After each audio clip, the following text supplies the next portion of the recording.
Maaga pa nga ay nag-crave na ako sa turon. Gawa tayo ng turon, guys. So yan, madali lang naman gumawa ng turon. Dapat nga ay mamatamisin ko yung saging na to, kaso na overripe, hindi ko siya agad naluto, kaya ginawa ko na lang turon. So perfect na siya para sa turon dahil maganda na yung pagkahinog ng saging. At matamis na siya. So konting sugar lang yung nilagay ko. Ayan, so balutin lang natin yan and then mag-fried na tayo ng ating turon. Ang sarap ng turon, no? Lalo yung bagong luto. Super crunchy pa yung kanyang lumpia wrapper. So ayan na, ready na. Ang dami din natin nagawa. I-fry na natin siya. Let's go. Prito na tayo, guys.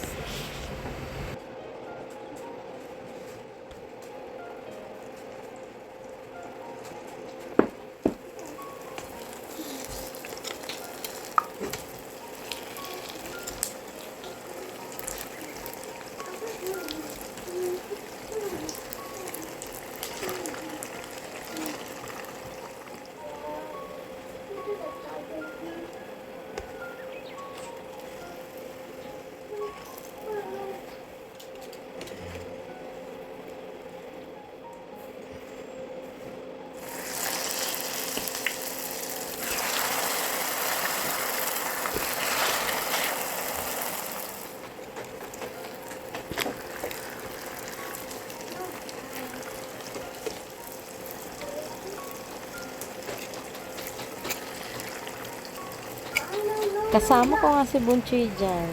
Habang nagluluto ako, naglalaro.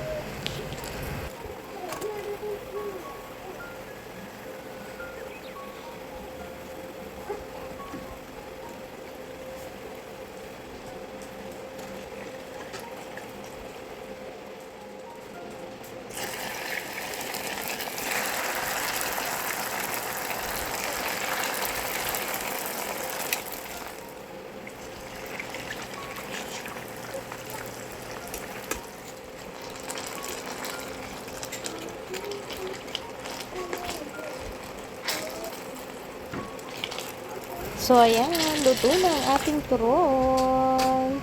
Naku, napakasarap nito. Mainit-init pa.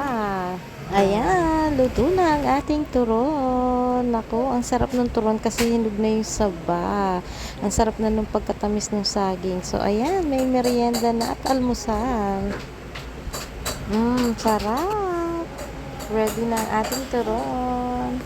Dahil marami akong nagawa, ayan, i-ref muna natin yung iba. So, pwede natin i-prito yan sa susunod na araw. So, ayan, tikman na natin. Bunso, luto na. Oh.